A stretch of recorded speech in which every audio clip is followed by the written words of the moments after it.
Hello, everyone, and welcome back to yet another episode of Show Me the Truth. So, here we want to ask the question that's probably on everyone's mind, and that is what has happened to America's liberty, right?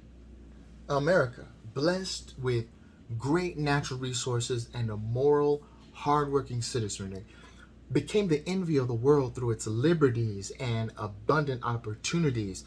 Prosperity followed liberty for the first century. But the second century ushered in an era of trading liberty for dependency on government. The results? Oppressive taxation and regulation, reckless and wasteful spending, corporate bailouts and welfare, greatly devalued dollar, right? Unconstitutional wars, progressive nationalization of healthcare, education, police, etc., right? Attacks on religious freedom, morality, privacy, property rights, freedom of speech, gun rights. Come on, you can name the list, right? The list of unconstitutional and dangerous encroachments on our liberty, I mean, they could go on and on. America has been international bodies telling us what to do, right? Presidents legislating by executive order, activist judges issuing radical decisions, Congress's perpetual appetite for spending, and state and local governments becoming dependent on and subservient to the federal government, all in spite of a soaring national debt. So it's clear that we have a runaway government, okay? What has it run away from, though? The Constitution as given to us by the Founding Fathers. The aforementioned abuses of power are often referred to as big government, right? If these trends continue, the future looks very dark, and we may all soon be living under totalitarianism. History is not kind to societies that tolerate big government, okay? Lord Acton warned, power tends to corrupt, and absolute power corrupts absolutely. And since it's obvious that out of control big government will not restrain itself, something must be done quickly, and that is we got to educate people. Okay? Some may ask, well, is the system broken? Well, watch this.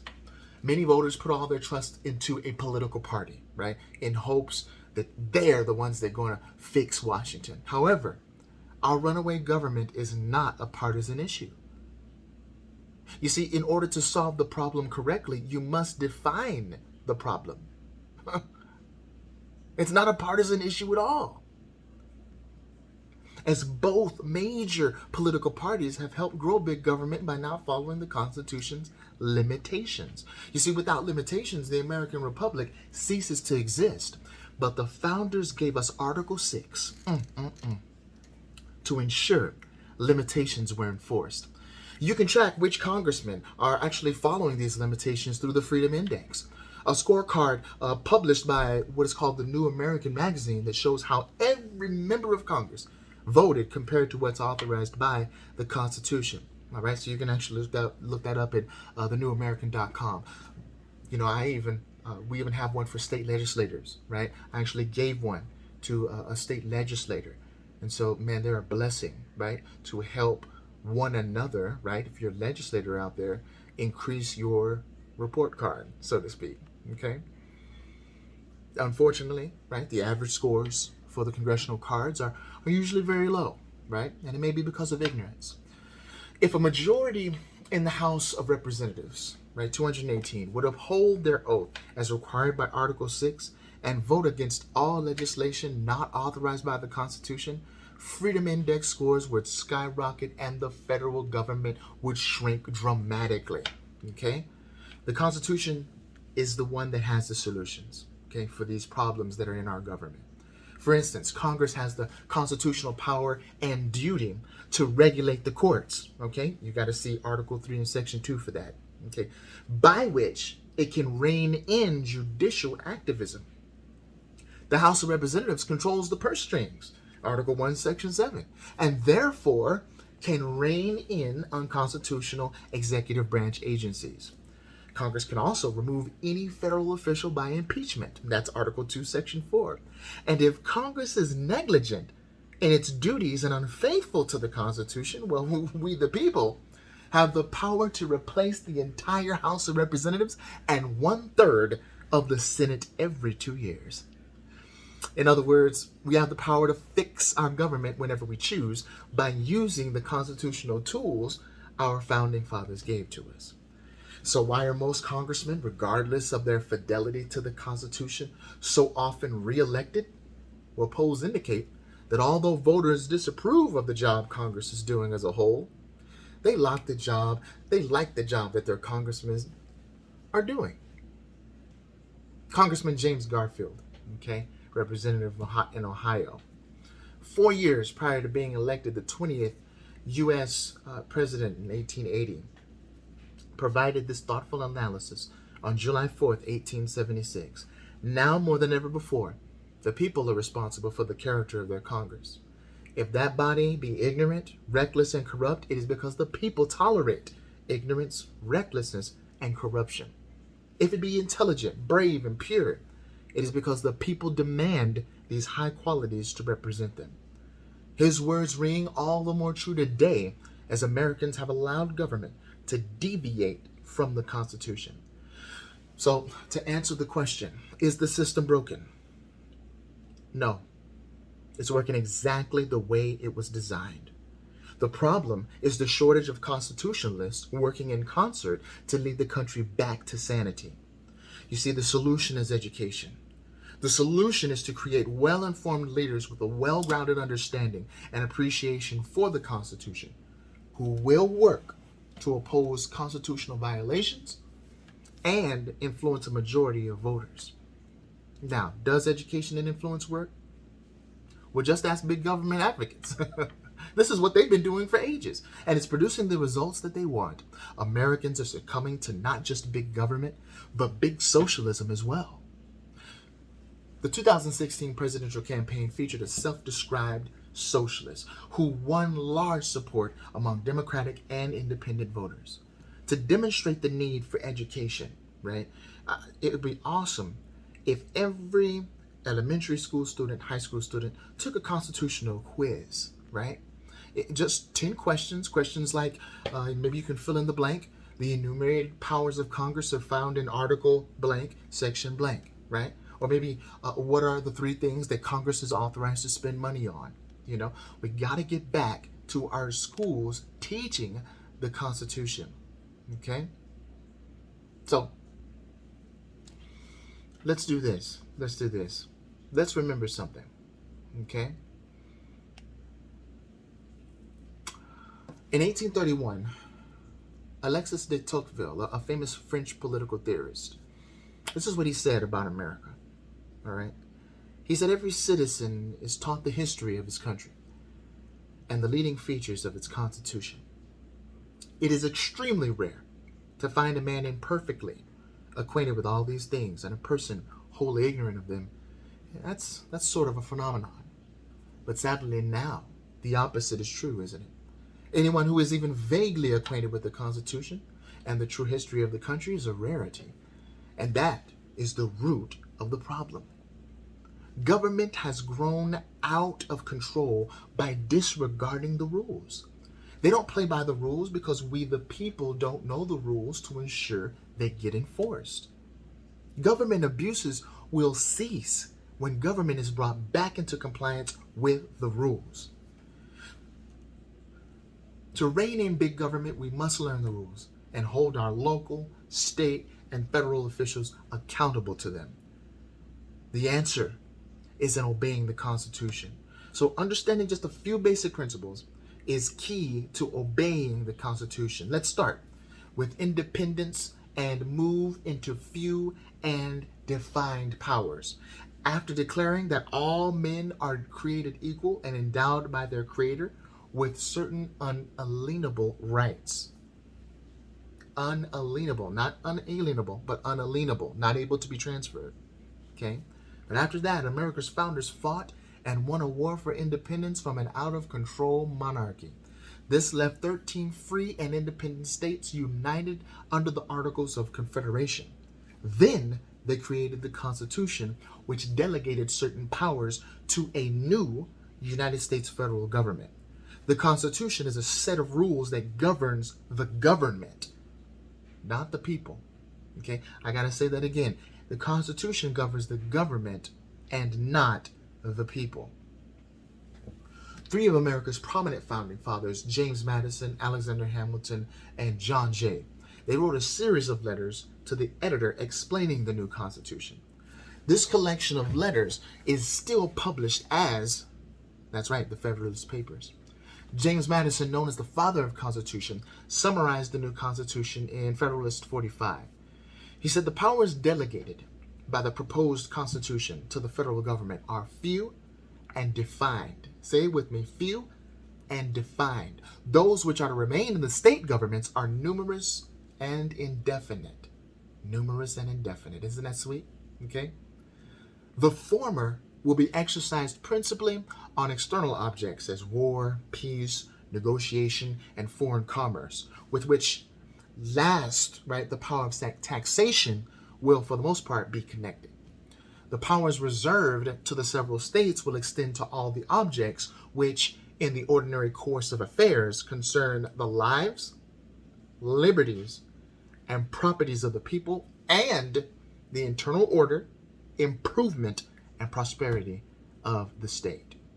Each state has jurisdiction over its own internal policies. There's a competition among the states, and policies vary widely based on the people of each state. If a state encourages industriousness by allowing freedom to flourish and people to keep the fruit of the labor, right? I'm thinking of a state now. It attracts a different kind of people than in any state with many regulations and redistribution of wealth. People can vote for change or vote with their feet by moving to a freer state. So let's talk about federalism. The constitutional division of power between the United States government and the largely sovereign and independent state governments is known as federalism. This is much different than a socialist government with a centrally controlled economy, one-size-fits-all policies, and coercive controls on everyone. You see, we're supposed to have a federalist system of government, as evidenced by Madison's quote on the previous page and the 10th Amendment to the Constitution. Okay, this is what it says.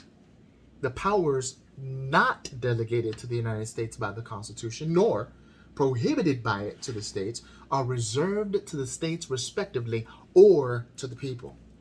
The few powers delegated to federal jurisdiction are defined in the Constitution. Those powers are divided between three branches, okay, or departments: legislative, executive, and judicial. The bulk of power resides in the legislative branch, which is accountable directly to the people. All powers not delegated to the federal government are reserved to the states and the people. See, there's a vertical and horizontal separation and division of power. If any branch or division of government violates the Constitution by exercising a power outside its jurisdiction, its action is a usurpation of power. Okay? And that's why I keep saying that America is a republic, not a democracy. Okay? Let's go down to Article 6, Clause 2 of the Constitution, which reads, "This Constitution and the laws of the United States, which shall be made in pursuance thereof, or in accordance with, and all treaties made, or which shall be made under the authority of the United States, shall be the supreme law of the land. And the judges in every state shall be bound thereby. Anything in the Constitution or laws of any state to the contrary, notwithstanding." This is what is known as the Supremacy Clause. It declares that only those laws and treaties made in accordance with the Constitution shall be the supreme law of the land. This clause draws a clear line between constitutional and unconstitutional laws. Only constitutional laws, i.e. those that are in accordance with the Constitution, are the supreme law of the land, as opposed to unconstitutional laws, those that are not in accordance with the Constitution, okay, which are not the supreme law of the land. There was a man, when asked what form of government the Constitutional Convention of 1787 had created, Benjamin Franklin replied, "A republic, if you can keep it." Notice that he did not call it a democracy, which is today's most common, although incorrect, label for American government. You see, in a democracy, majority rule. There's virtually no limit to government power and no security for the rights of any minority. Another famous line attributed to Benjamin Franklin is democracy is two wolves and a sheep voting on what to have for supper. You see, in our republic, rule of law, right? Our Constitution is a fixed body of supreme law that cannot be changed by majority whims or power-hungry politicians without going through a deliberately complicated process. The federal government has strictly limited powers to protect the God-given rights of all the people. You know, as one man said, founder of this famous society, he was fond of saying, this is a republic, not a democracy. Does that sound familiar? Okay, so let's keep it that way. Now, the third clause of Article 6 requires the following.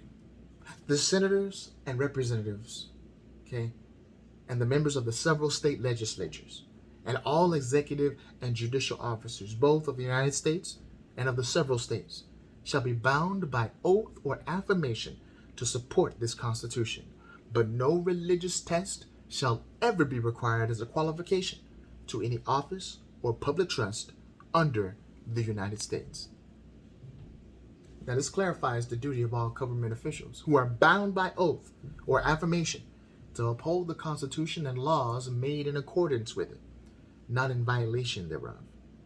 So local, state, and federal officials, elected or otherwise appointed, who take this oath are duty-bound to reject and oppose constitutional violations by local, state, federal, or international bodies or officials, whether the usurper be legislative, executive, or judicial.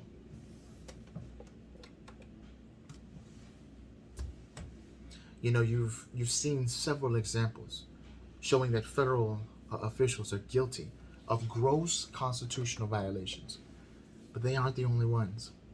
Thousands of local and state officials are also guilty of violating their oath by participating in unconstitutional programs. Okay? But what's the founder's solution for reining in constitutional violations? Well, they should be met with constitutional enforcement. Local, state, and federal officials have a duty, I say a duty, to protect our rights by opposing constitutional violations. Enforcement would slash approximately 80% of the currently bloated, unconstitutional government. Taxes, corruption, and abuses of power would be dramatically and drastically reduced, enabling a new American Renaissance. You see, we the people, through our local, state, and federal elected representatives, have the power to control our government. We have even more influence over local and state officials than we have over federal ones. The founders had a much broader understanding of the checks and balances that they built into our system than what has been taught in government schools for generations. You see, the 13 states were jealous of their recently won independence, and they didn't want the new federal government to become tyrannical like the British government that they had just repelled. The founders expected the people and the states to be alert in case the Congress shall misconstrue part of the Constitution and exercise powers not warranted by its true meaning. State legislators should be ever ready to mark the innovation, to sound the alarm to the people, and to exert their local influence in effecting a change of federal representatives. Oh yeah, it's serious. A remedy must be obtained from the people who can, by the election of more faithful representatives, annul the acts of the usurpers. That's what needs to be done. This ultimate redress was prescribed by James Madison in Federalist Paper 44. Do your local and state officials oppose encroachments on their jurisdiction from federal and international usurpers? In Federalist 33, Alexander Hamilton said that federal acts, which are not pursuant to its constitutional powers, will be merely acts of usurpation and will deserve to be treated as such. When any local, state, federal, or international bodies or officials try to exercise powers not delegated to them, it is a usurpation that should be opposed by all who support the Constitution, especially those bound by oath or affirmation to do so. Now, do we have any international bodies that are trying to do that? And they should be dealt with right? Constitutional solutions. That's right. The biggest concern has always been federal usurpations. In recent history, international encroachments have been an increasing problem as well. Without amending the Constitution, no constitutional powers can be transferred to any international body. No foreign or international bodies have any lawful power or jurisdiction in the United States. Acts of usurpation deserve to be treated as such. Now, what did the founders say we should do if any branch of the federal government tries exercising powers outside its jurisdiction, such as telling the states or the people how they can use their property? Sometimes it's a matter of the state simply ignoring them. In Federalist 16, Hamilton said this: if